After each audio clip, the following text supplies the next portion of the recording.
Hola, mi nombre es Daisy Hernández, me encuentro nuevamente aquí en mi casa, en la ciudad de Iquique, y el día de hoy nuestro colegio Academia Hospicio comenzó a subir videos educativos de diferentes cursos y asignaturas para hacer un aporte en esta cuarentena nacional y mundial. ¿Qué hicimos nosotros? Con nuestra plataforma de YouTube La Estrella de Caos y nuestro grupo de Facebook Yo Amo Mi Colegio, rescatamos estos videos, los juntamos y los viralizamos de manera más didáctica para que todos ustedes tengan acceso a esta información. Aquí arribita dejaremos los cursos para que nadie se confunda y aquí abajito dejaremos el temario de contenidos de cada uno de nuestros videos virales. También debemos aclarar que la buena o la mala calidad de los videos viene desde origen, al igual que los efectos especiales y el desfase de audio. Nosotros no hemos manipulado ningún video original, solamente los agrupamos y los ordenamos, solo eso. Así que comencemos con el video. Muy buenos días, jóvenes. Esta clase es la clase número 1 de una serie de videoclases que vamos a usar como recurso pedagógico en este tiempo de cuarentena. Y esta clase número 1 es sobre los orígenes de la Edad Moderna. Son contenidos ya del 2020, de la primera unidad. Y vamos a comenzar entonces, esperando que todos se encuentren muy bien en sus hogares, a resguardo en este tiempo de crisis que vive la sociedad chilena. Bien, comenzamos. El objetivo de esta clase virtual, es uno, y es entender los cambios que experimenta la mentalidad del hombre en la época moderna a través del humanismo y el renacimiento. Bien, acá quiero un poquito hacer un alto para poder explicarles que la mentalidad del hombre no cambia nunca de la noche a la mañana. Más adelante lo voy a explicar también, sino un poco más profundo, porque el hombre sigue teniendo las características del hombre medieval, no lo deja de la noche a la mañana. En la época moderna van a suscitarse nuevos cambios, nuevas ideas, nuevas difusiones de pensamiento de estos dos movimientos, el humanismo y el renacimiento.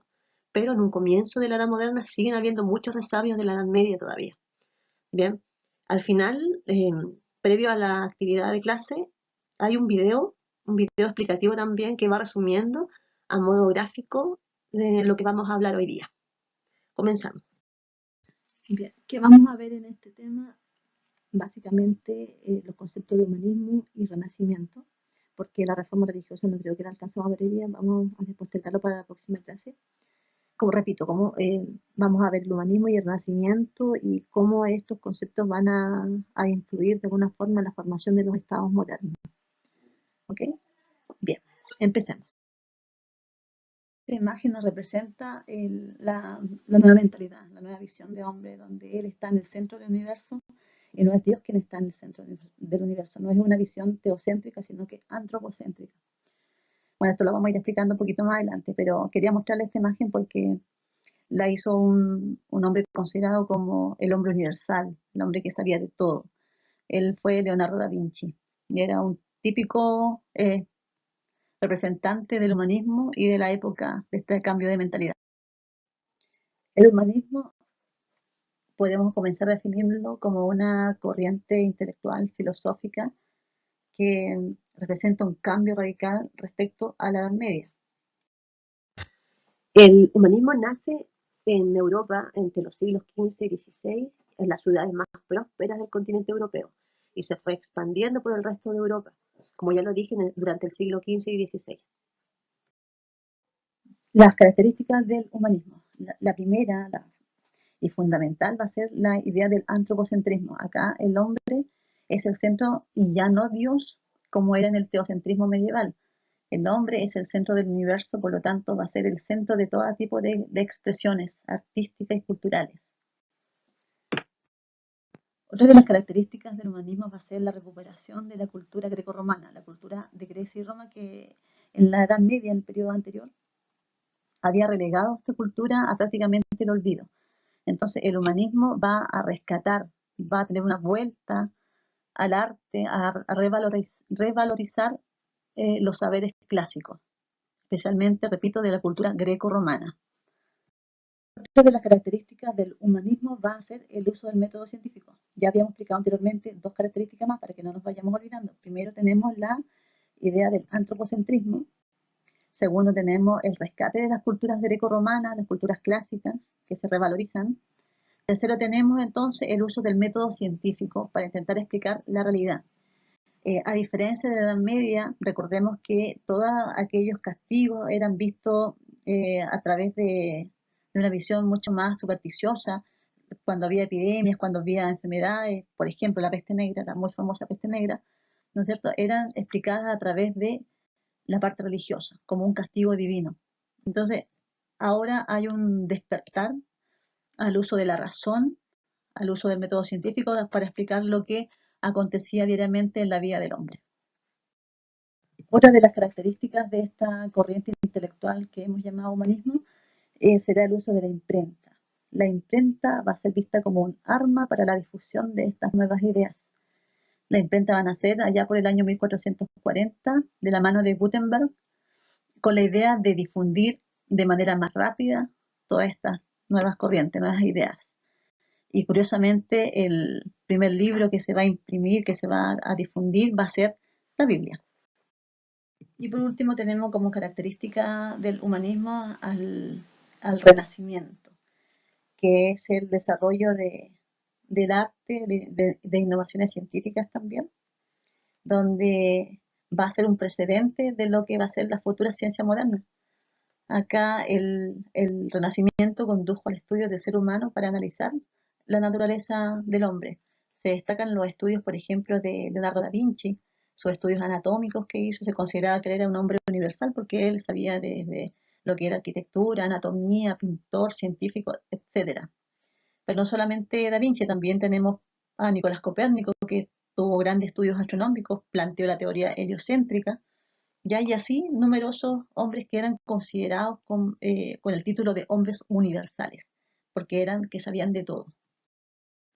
Los ideales del humanismo, de este movimiento artístico, llevaron al arte a un estado único, muy contrario al arte medieval. El Renacimiento suponía al hombre en el centro del arte en vez de las figuras religiosas, típicas de la Edad Media.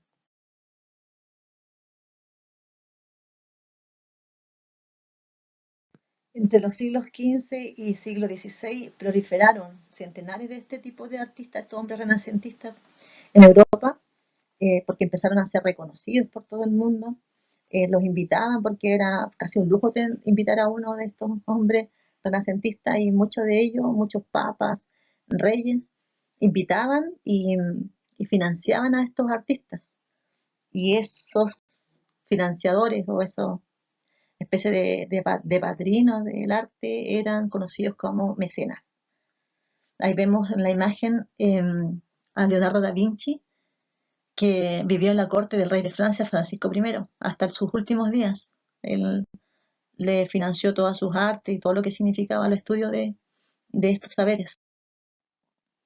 Como le explicaban, los mecenas eran personas adineradas, personas importantes que acogían a los grandes artistas, a los pintores, a los escultores, para protegerlos, mantenerlos, con todo lo que ello implicaba, las comodidades y los lujos que ellos que se le otorgaba, porque era un estatus, era símbolo de riqueza y de estatus el poder mantener a uno de estos hombres humanistas. Bueno, al mismo tiempo que toda esta acción de los mecenas, que si bien era como visto como un símbolo de estatus, de alguna u otra forma también ayudó a rescatar y financiar todo el proceso de recuperación de las obras clásicas. Algunas familias muy conocidas por esta labor de mecenas eran los Medici y los Borgia. ¿Han de investigar ustedes un poquito? En síntesis, debemos asociar estos dos conceptos y diferenciarlos. Primero, el humanismo como a un movimiento más intelectual que nace en el siglo XV y se propaga más en el siglo XVI, y el Renacimiento como un movimiento más artístico que nace del humanismo, es parte de. Bien, pero aquí más que nada se expresa el arte, la cultura, los inventos también, ¿vale? Entonces, estos dos conceptos son súper importantes también para explicarle algo que a lo mejor no le había mencionado, que quiero que también lo recuerden muy bien, y es que cuando termina la Edad Media, no es que se hace un corte definitivo con la Edad Media y se deja atrás toda la Edad Media y para comenzar la época moderna, sino es que todavía van a haber resabios, características propias de la Edad Media en la Edad Moderna, cuando comienza. No es un corte definitivo, pero sí es una etapa, un periodo de tiempo en que va a haber una transición, va a haber cambios, van a haber una difusión de todas estas ideas hasta tener las características propias de una edad moderna.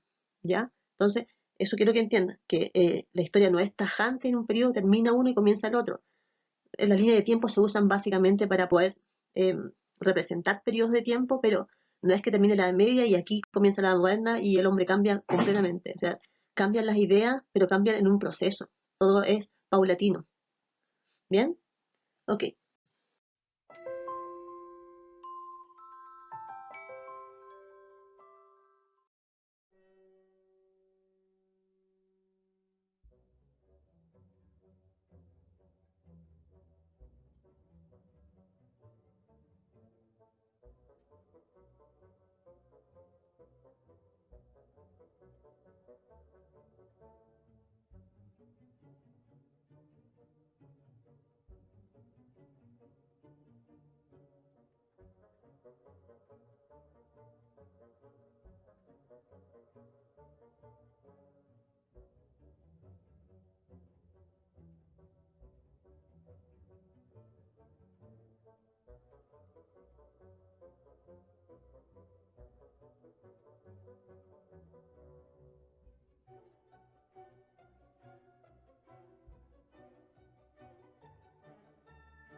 Si quieres material didáctico y educativo como este, no olvides suscribirte a nuestro canal Estudio en Casa.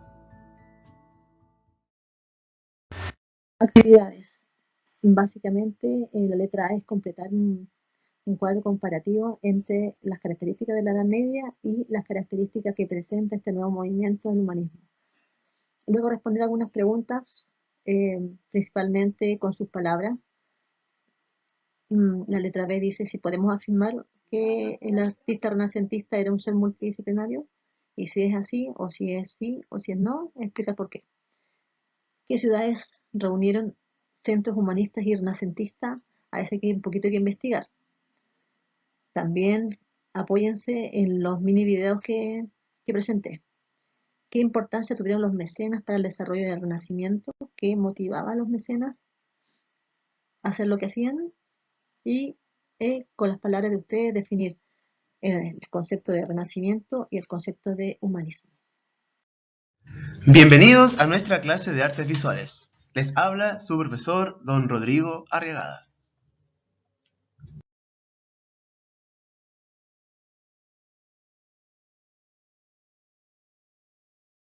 Antes de comenzar, les cuento que estamos viviendo un proceso de salud muy importante. Por lo tanto, trabajaremos de esta manera para que así no pierdas el ritmo y continúes aprendiendo más y más cada día. Esperamos que tú y tus seres queridos se encuentren bien en sus hogares y que disfrutes esta manera de aprender.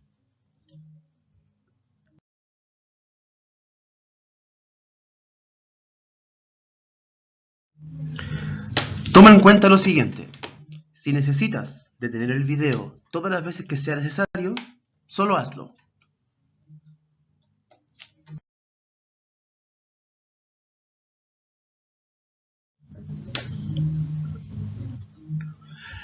En nuestra clase de hoy vamos a conocer la biografía de Claudio Gay, dibujante francés nacionalizado chileno, y también vamos a crear trabajos visuales basados en la apreciación y el análisis de manifestaciones estéticas referidas a la relación entre personas, naturaleza y medio ambiente en diferentes contextos.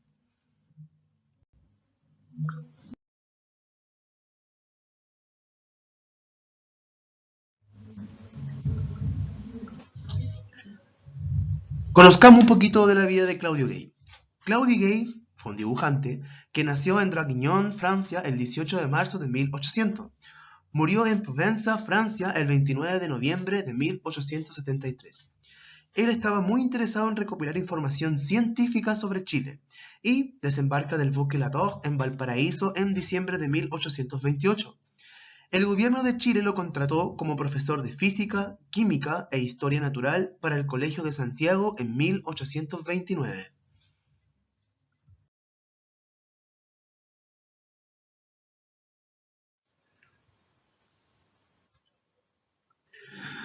En septiembre de 1830 firmó un contrato por 3 años con el gobierno de Chile para recorrer todo el país y estudiar su flora, fauna, geografía y geología. Recuerden que la flora tiene que ver con el conjunto de plantas, la fauna tiene que ver con el conjunto de animales, geografía tiene que ver o es la ciencia que estudia y describe la superficie de la Tierra en su aspecto físico, actual y natural o como lugar habitado por la humanidad. Y la geología es la ciencia que estudia la composición, estructura, dinámica e historia de la Tierra. Claudio Gay regresó a Chile en marzo de 1834. Recorrió entonces Valdivia y Chiloé y luego el norte de Chile y el Perú.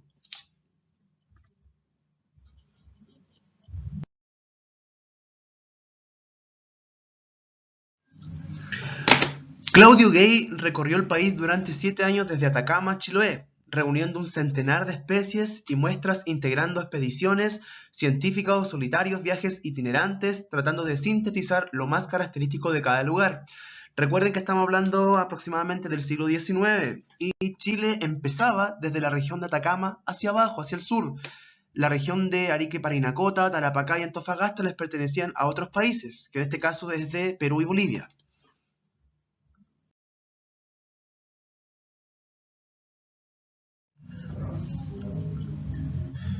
Bien, a continuación los invito a observar algunos dibujos que fueron creados por Claudio Gay. En este caso tenemos un dibujo aquí, al lado izquierdo, de la Casa de la Moneda de Santiago y algunos presos de la policía. En este lado derecho tenemos la fotografía actual de la Casa de la Moneda.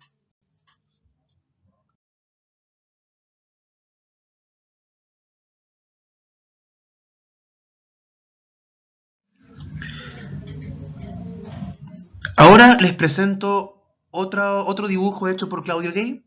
En este caso corresponde a un baile en la Casa de Gobierno, donde celebraban el aniversario de la independencia. Y aquí al lado tenemos una fotografía actual.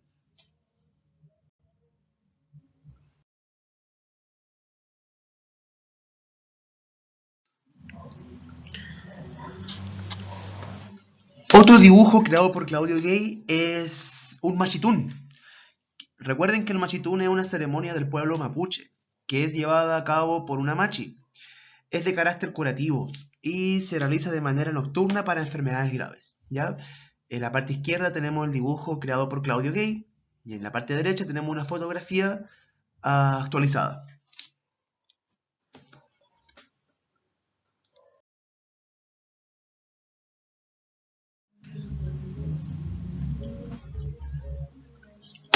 Bien, aquí tenemos otro dibujo de los pueblos originarios de Chile, en este caso los araucanos o los mapuches.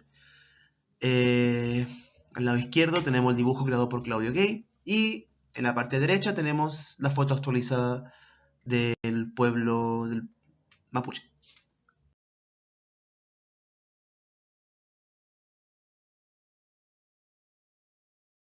Como resumen de la clase, hoy conocimos a un dibujante de origen francés llamado Claudio Gay, quien desde pequeño se interesó mucho en las ciencias naturales. Luego, ya en Chile, él es contratado por el gobierno para efectuar un viaje científico de 3 años y medio en nuestro país, Chile, para dar cuenta de sus recursos naturales y culturales, forjando así una diversidad de dibujos relacionados con la fauna, flora, geografía y geología de nuestro país.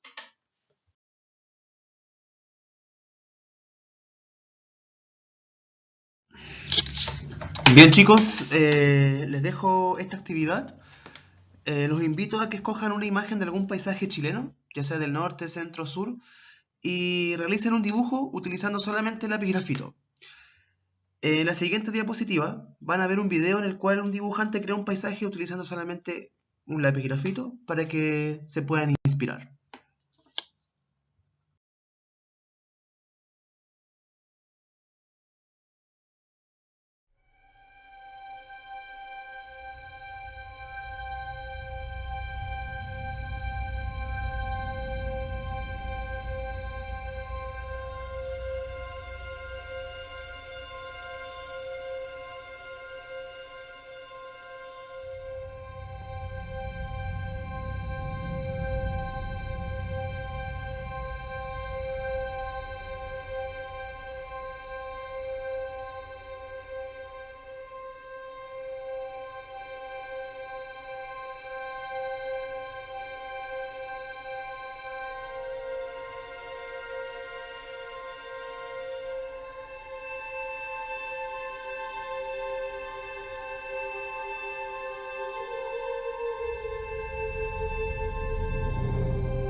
Hello everyone, this is teacher Rodrigo Arriagada and this is our first lesson for our English class.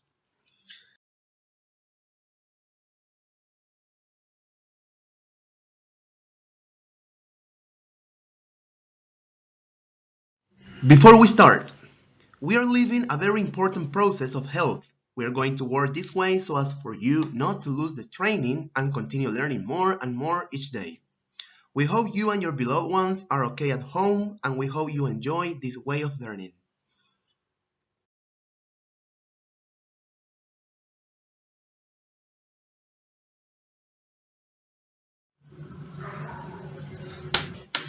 Now take into account the following tip I'm going to give you. Each time you see this icon, it means you have to write what is in the PowerPoint presentation in your copybook. Then, if you need time between each slide, go ahead, pause the video each time you need. Now I'm going to give you a brief explanation in Spanish. Cuando veas este icono, el cuaderno rojo, significa que tendrás que transcribir lo que está en el PowerPoint en tu cuaderno. Si necesitas tiempo entre cada diapositiva, hazlo. Pausa el video cada vez que lo necesites.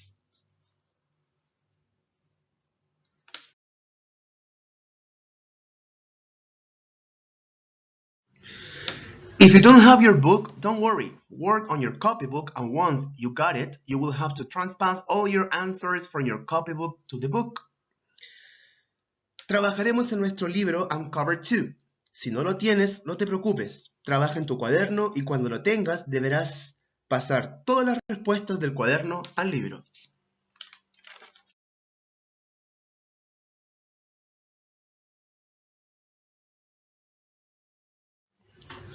So, in today's class, we're going to identify vocabulary related to furniture and household items. As we have done before, we're going to translate the objective into Spanish. And it says like this. Hoy vamos a identificar vocabulario relacionado con muebles y elementos de una casa. Don't forget to write down the objective for our today's class.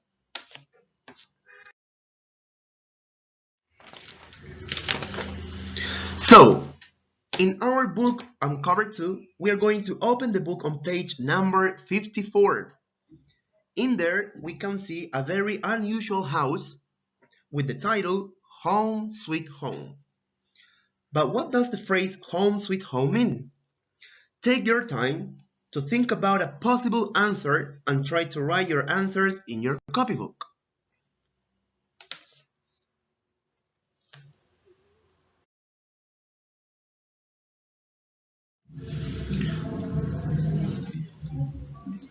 The Spanish version of the phrase Home Sweet Home would be Hogar Dulce Hogar. So, our unit number 1 is all about houses. Here we have a definition of the phrase. We say home sweet home to express when you feel relieved and happy to be at home, when we are more comfortable. There we've got two words underlined. One of them is relieved and the other one is comfortable. The first word, relieved, we use it when we no longer feel distressed or anxious. The Spanish version would be aliviado o aliviada. There we've got an example. She was so relieved to learn that they had arrived safely. In Spanish would be, ella estaba tan aliviada de enterarse que habían llegado sanos. Our second word, comfortable, we use it when we feel relaxed or something provides ease. The example that is there says like this. The sofa is comfortable. El sillón es cómodo. Don't forget to write this in your copybooks.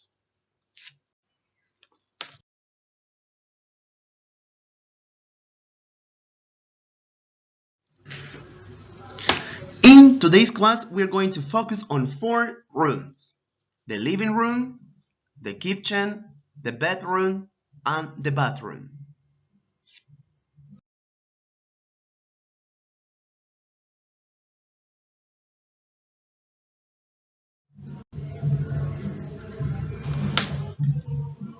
In terms of previous knowledge, can you think about as many furniture or household items you may find in the living room, kitchen, bedroom, and bathroom?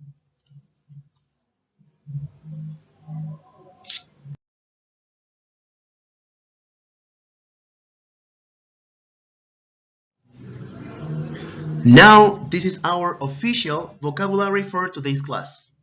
This is a bed, this is a bookcase, this is a chair, this is a desk. Write them down in your English copybook.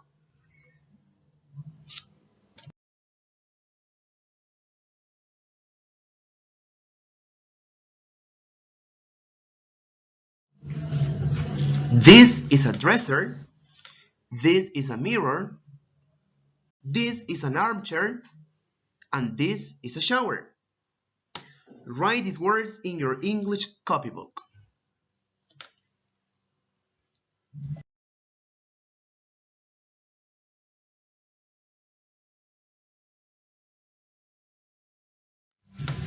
This is a sofa, this is a table, this is a toilet, and these are cabinets.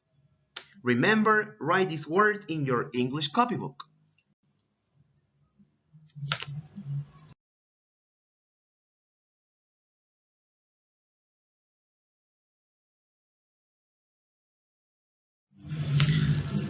Now, let's put on practice what we have learned. In this activity, you have to match the words with the correct room. Let's see the example.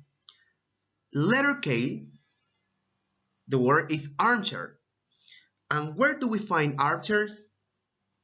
Yes, in the living room. So we write letter K in the correct room. Now it's your turn.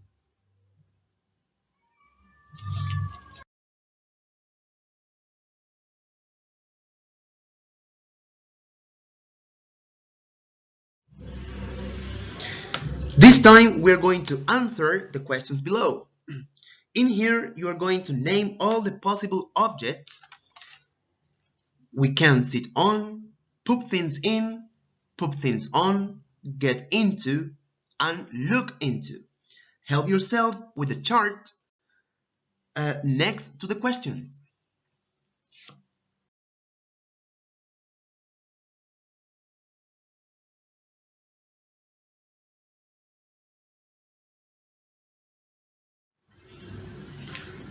Now we are going to unscramble these words. So you have to put the letters in the correct order to make furniture and household words. Look at example number 1.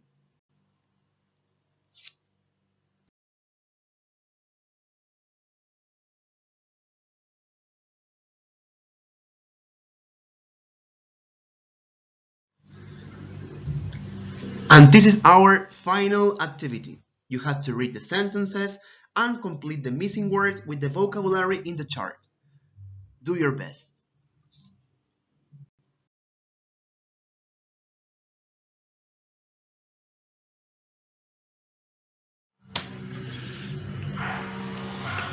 So, we are at the end of our first lesson, and today we learned many things. For example, we learned 2 new adjectives. Can you name them in English? Yes, they are relieved and comfortable. Are you able to create 2 different sentences using these words?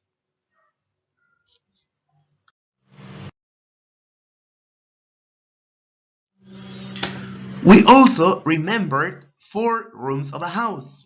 We remembered the living room, the kitchen, the bedroom, and the bathroom.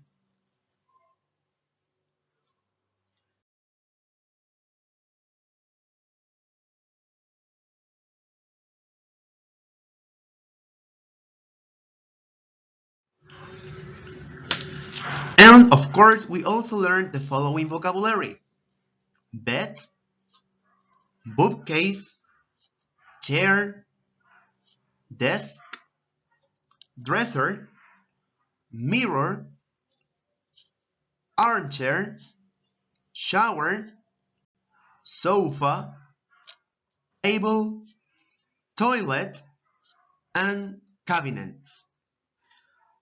Thank you for your attention and get ready for the next lesson.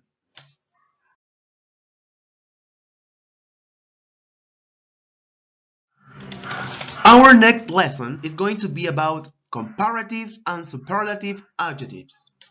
Look for information about it. See you in our next lesson. Teacher Rodrigo Arriagada.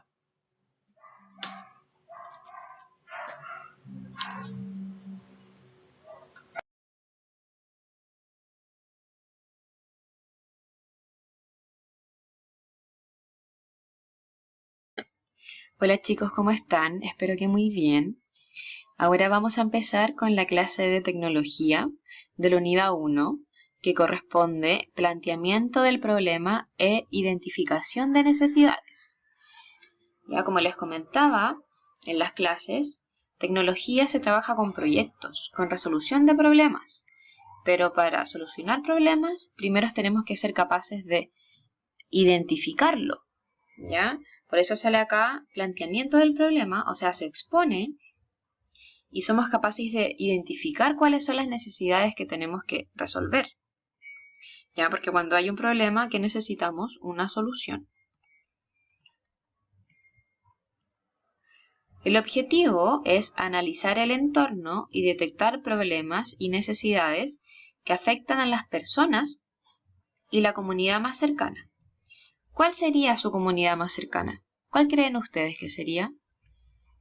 Puede ser el colegio, ya sus compañeros de curso, su familia, sus amigos del barrio, junta de vecinos, ya su comuna. Es la gente con la que uno está más ligada, pasa mayor parte del tiempo y resulta más cercana, como sale acá, ¿cierto? Acá hay un glosario con palabras que son importantes de reconocer en la unidad que vamos a trabajar. Por ejemplo, problema, cuestión que se trata de aclarar. ¿Ya? Aquí, en las definiciones, no siempre hay solo una opción de definición. ¿Ya? A veces hay más, como pasa acá en problema, en identificar y en necesidad, ¿ya? Que hay una definición que se van utilizando dependiendo del contexto en que uno los requiere. ¿Ya? Por eso hay más de una definición, que uno puede ir mezclándolas en algunos casos, como completando esta información, o en algunos casos simplemente nos sirve una definición. ¿Ya? Por eso las puse todas para que ustedes sean capaces de decidir con cuál se quedan o poder identificarlas todas para tenerlas ahí presentes cuando sean necesarias una u otra. ¿Ya? Problema, entonces, cuestión que se trata de aclarar, proposición o dificultad de solución dudosa, conjunto de hechos o circunstancias que dificultan la consecución de algún fin. Identificar, hacer que dos o más cosas en realidad distintas aparezcan y se consideren como una misma. 2. Reconocer si una persona o cosa es la misma que se supone o se busca. Ya, por ejemplo, estoy en el supermercado tratando de identificar si la de allá es mi mamá. A eso se refiere. Ya, con reconocer una persona que se supone que es, pero no estoy segura todavía. Y necesidad, impulso irresistible que hace que las causas obren infaliblemente en cierto sentido. Infaliblemente es que no falla. 2. Aquello a lo cual es imposible sustraerse, faltar o resistir. 3. Carencia de las cosas que son menester para la conservación de la vida. Esta palabra, que no es tan común, se las definí acá para que quedara más claro todavía. ¿Ya? Menester es falta o necesidad de algo, entonces sería carencia de las cosas que son falta o necesidad de algo para la conservación de la vida. O sea que es algo realmente importante ya, no es un capricho, es una necesidad. La crisis medioambiental a nivel mundial. ¿Ya? La crisis medioambiental es un problema, como aquí bien dice, de nivel mundial, ya no solamente local, Y aquí nos preguntamos, ¿qué pasó tan grave? ¿Qué ha pasado y sigue pasando tan grave para que este problema sea del mundo entero? ¿Ya? ¿Qué es lo que se ha hecho tan mal? ¿Qué cosas afectan para que exista una crisis en el medio ambiente? Que no se va solucionando, sino que se va empeorando. Y las cosas que podemos hacer son simplemente para amortiguar las consecuencias del mal cuidado del medio ambiente. Ya, una de las cosas que afecta enormemente el medio ambiente tiene que ver con la globalización. ¿Ya? Se van dando subtemas. Ya hay temas centrales como la globalización, que podemos desglosar en las empresas, ya que no tienen los cuidados necesarios, que vuelcan sus basuras en las aguas, que no hay reyes que regulen todo este tipo de situaciones. Hay un pensamiento de extracción que no tiene límites, ¿ya? Y nos está pensando siempre en un futuro. Entonces, al pensar solamente en el presente, en cuanto al medio ambiente, no se están resolviendo cosas, ¿ya?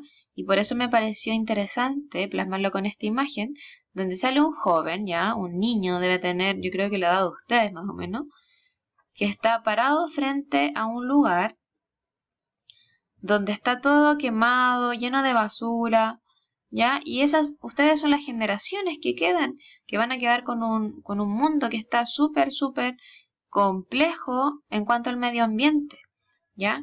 Por eso son temas de los que se habla tanto, el medio ambiente, el reciclaje, el cuidado de la basura, poder separarla, ¿ya? Porque la única forma de amortiguar esto, o sea, solamente se puede amortiguar, ya solucionarlo es muy difícil, hacerlo desde nuestras posibilidades, entendiendo que el mayor daño lo hacen las empresas.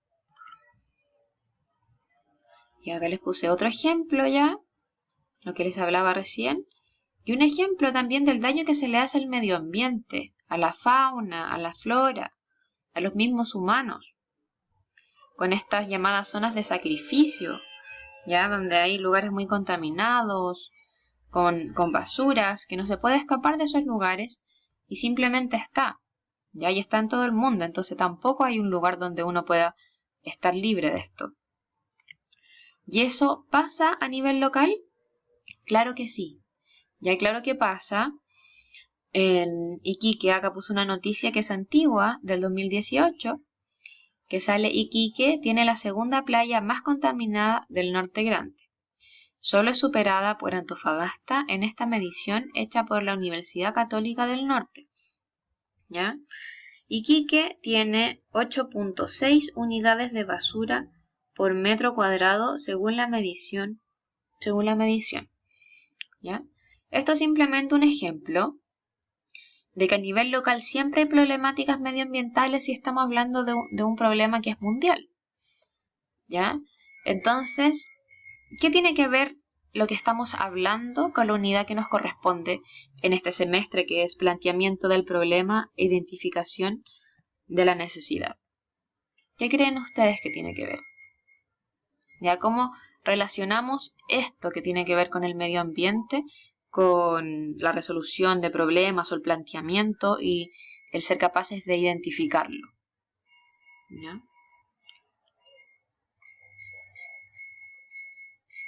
Aquí hay otra imagen.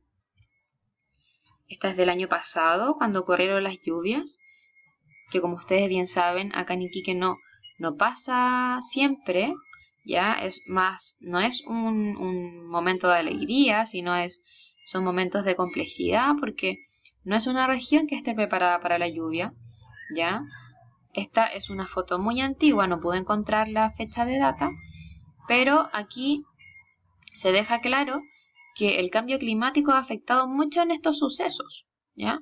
Porque podemos ver en detalles arquitectónicos, por ejemplo, que los techos son planos y no están hechos para la lluvia, como en otros lugares, ya como se nota en esta casa. Esta tiene un poco de inclinación, pero la mayoría no tiene, y tiene techos planos porque tiene que ver con la geografía del lugar, con el clima, ¿ya? Y aquí, lo que le preguntaba recién, ¿cómo podemos relacionar los problemas medioambientales mundiales y de nuestra localidad con la unidad planteamiento del problema e identificación de la necesidad? ¿Ya cómo podemos relacionarlo? Podemos relacionarlo porque las problemáticas medioambientales son algo que debemos investigar, detectar para poder comprenderlo, ¿ya? Ahora yo les estoy planteando un problema, exponiéndoles esto de la crisis medioambiental, ¿ya? Y ustedes tienen que ser capaces de identificar esta necesidad, ¿ya? Y yo creo que sí han sido capaces de detectarlo, entender que es una problemática que debe ser resuelta, entendiendo los factores que hay detrás de esta problemática, entendiendo qué está en sus manos poder resolver y qué no, ya como hicimos la actividad de un comienzo, donde trabajamos con un objeto que reciclamos, ya que tratamos de darle un uso aparte del que ya se le daba inicialmente. Esos son actos que nosotros podemos detectar, ya vemos la problemática y la identificamos, ya identificamos la necesidad. En este caso es cuidar el medio ambiente, darnos cuenta de la problemática que existe para poder resolver, ¿cierto? Ya, entonces aquí les dejo una tarea que es bien cortita para que la hagan en casa y la podamos revisar cuando nos volvamos a ver. Se las voy a leer. Lean atentamente y luego copien en su cuaderno este trabajo en casa para desarrollar.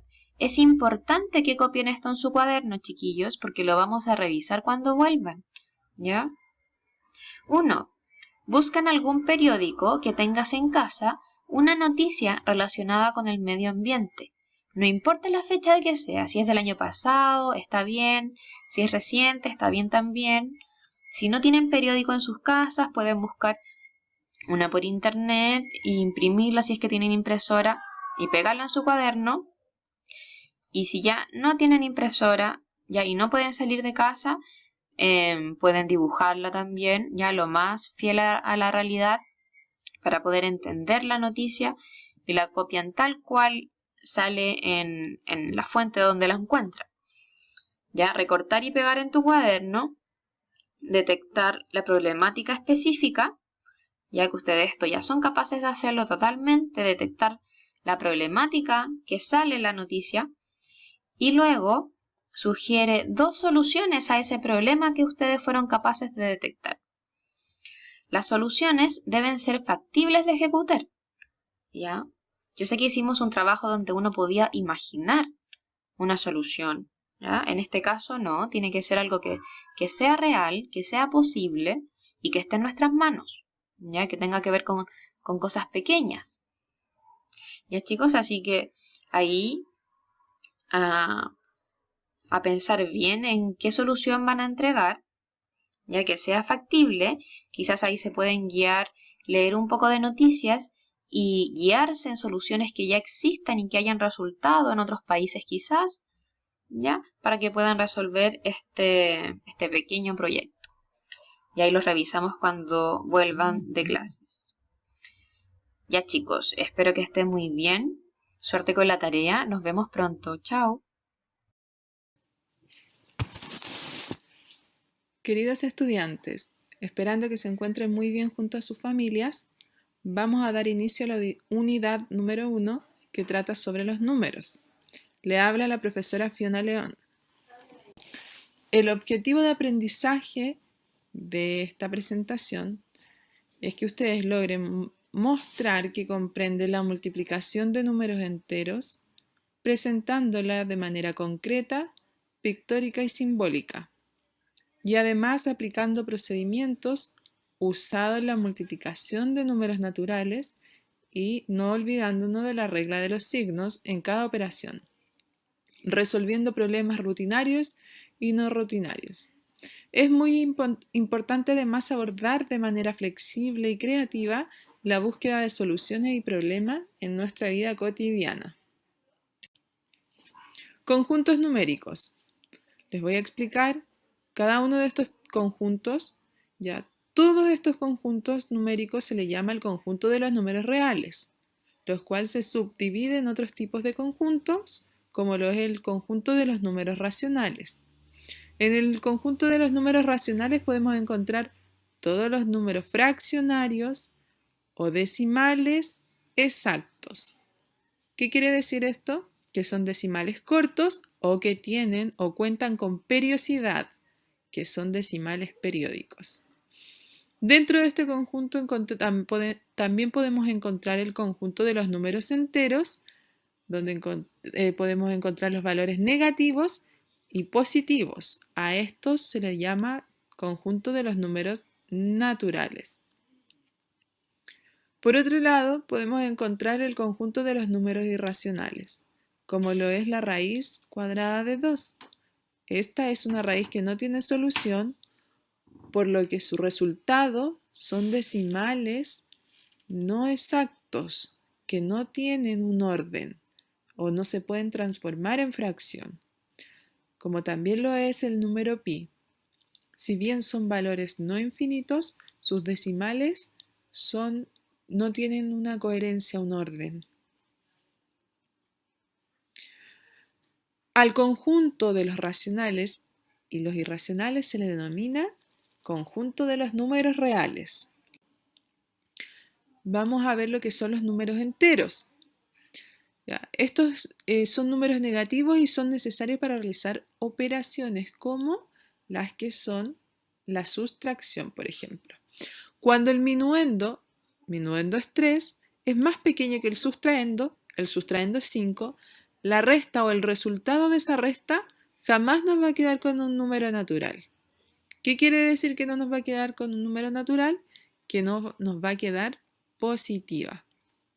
Sin embargo, hay situaciones en las que es útil el concepto de estos valores o estos números. Los números negativos, junto con los números naturales, forman el conjunto de los números enteros. Podemos ver más abajo un ejemplo de una recta numérica, donde hacia el lado izquierdo de la recta se posicionan los valores negativos y hacia el lado derecho de la recta se posicionan los valores positivos.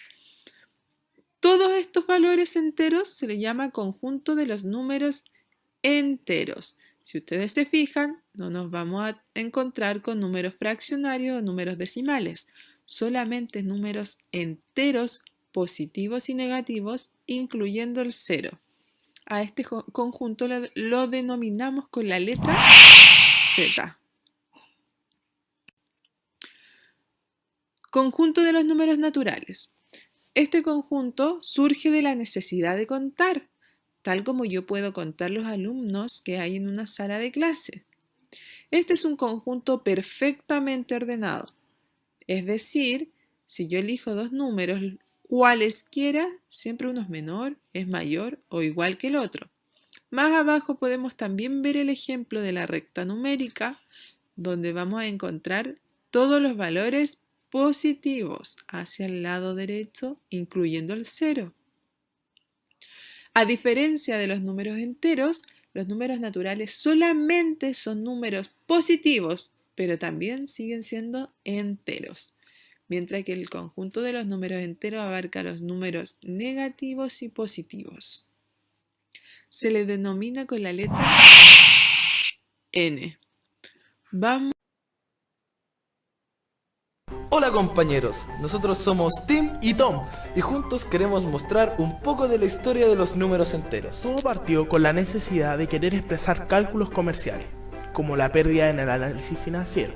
Así fue como los chinos utilizaron bastoncillos de colores negro y rojo, intentando representar la cantidad positiva y negativa, aunque pocos validaron esta idea. Muy interesante, Tom, aunque he escuchado que muchas personas consideraban que no podían existir los números negativos, pues después del 0 o de no tener nada, ¿cómo era posible que hubiese un número? Ellos están tan equivocados como los que creían que la Tierra era cuadrada. Sin embargo, en el siglo XII, los árabes aceptaron el manejo práctico de la representación negativa. Desde ahí en adelante, el uso de los números enteros fue cada vez más aceptado y entendido como lo opuesto a lo positivo. Es así como tú puedes ver la presencia de números negativos representados por una recta numérica, en forma vertical u horizontal. Los valores positivos en la recta vertical se ubican hacia arriba del 0 y los negativos abajo del 0. Esto nos sirve para representar la distancia.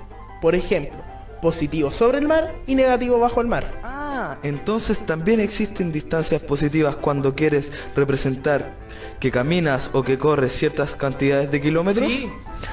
¿Y su representación negativa cuando te devuelves o retrocedes cierta distancia? Exacto, pero esa representación debe hacerse en la recta numérica horizontal, donde la distancia recorrida se ubica a la derecha del cero y la distancia que retrocede se ubica a la izquierda del cero.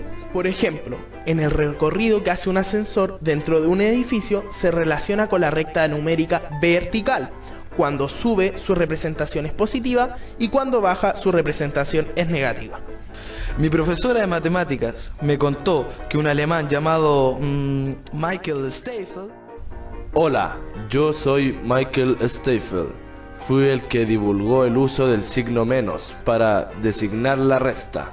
Desde ahí los comerciantes alemanes comenzaron a usar el signo más y menos para indicar si les sobraban o les faltaban mercancía.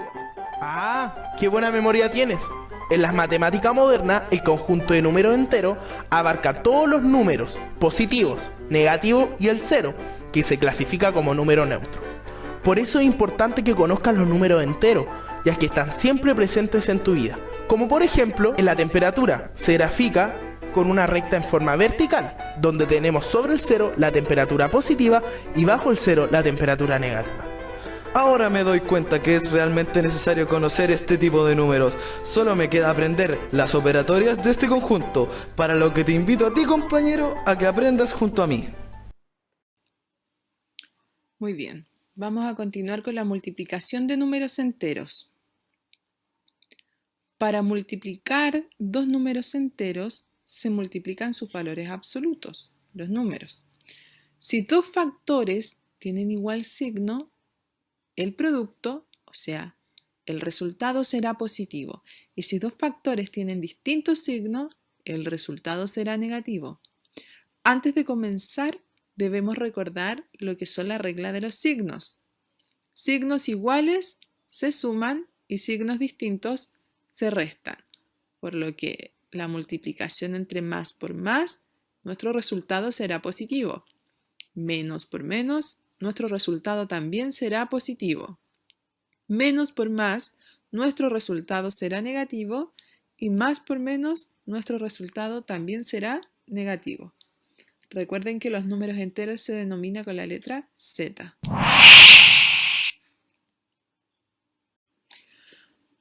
Vamos a ver unos ejemplos donde voy a explicar las multiplicaciones de números enteros. En los cuatro casos son los mismos números, pero los signos cambian. Ya recuerden que los signos es sumamente importante porque 21 positivo no es lo mismo que 21 negativo. Hay muchos números que los separan. En el primer caso tenemos 3 positivo por 7 positivo. Recuerden que en la multiplicación se multiplican los números y los signos, por lo que 3 por 7 es 21 y más por más es más. Recuerden que el signo más no es necesario ponerlo delante del número o valor. Vamos al ejercicio que está debajo. 3 positivo por 7 negativo. 3 por 7, 21 y más por menos, menos 21. Ya, es muy importante que tengan bastante ojo con los signos. Vamos a la parte superior derecha. Ya hacia arriba, en el lado derecho, tenemos menos 3 por menos 7. Volvemos a multiplicar los números. 3 por 7, 21. Y menos por menos es más, por lo que el signo más no es necesario ponerlo. Y el ejercicio que está debajo, menos 3 por 7. 3 por 7, 21. Y menos por más, menos. Aquí tenemos todas las posibilidades de multiplicación de los signos. Y claramente podemos ver en la parte de arriba, en ambos casos, los signos son iguales, por lo que los resultados quedaron positivos. Y en los ejercicios de abajo, los signos son distintos, por lo que el resultado quedó negativo.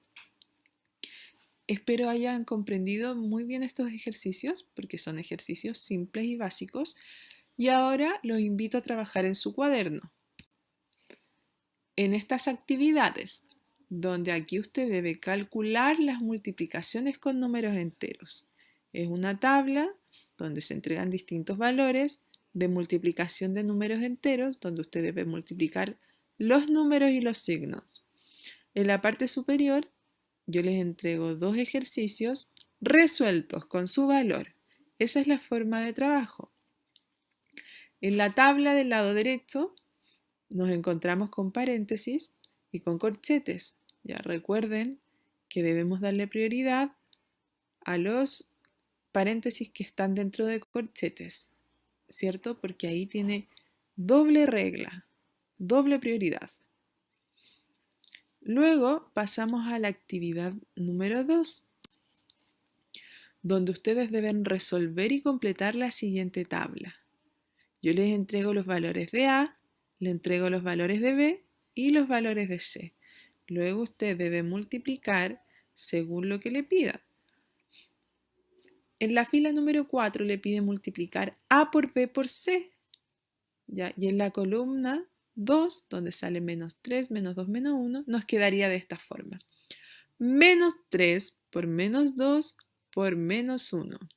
Y el valor se pone ahí en esa tablita.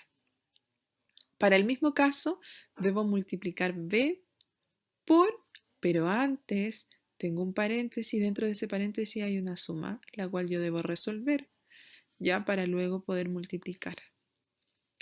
¿Ya? O si bien ustedes se les hace más fácil, multipliquen el valor de B por todo lo que está adentro. Entonces nos quedaría algo así. B menos 2, abro paréntesis, por menos 3 más menos 1. Y en la última tabla nos quedaría en A, que sería menos 3 por C, menos 1, abro paréntesis, por menos 1. Y los valores se van ubicando en esa tablita. Finalmente, pasamos a la actividad número 3, donde usted debe justificar cada situación dando un ejemplo. En la letra A le pregunta si multiplicas 2 números enteros que no tienen el mismo signo, el resultado será un número entero positivo o negativo. Por lo que ustedes deben recordar lo que son las reglas de los signos, ¿ya? Y responder en base a eso, entregando un ejemplo. Espero este material les haya sido sumamente útil. Recuerden que es muy importante la regla de los signos para que nuestros valores no nos cambien. Si hay un signo que está mal, el resultado también va a quedar mal.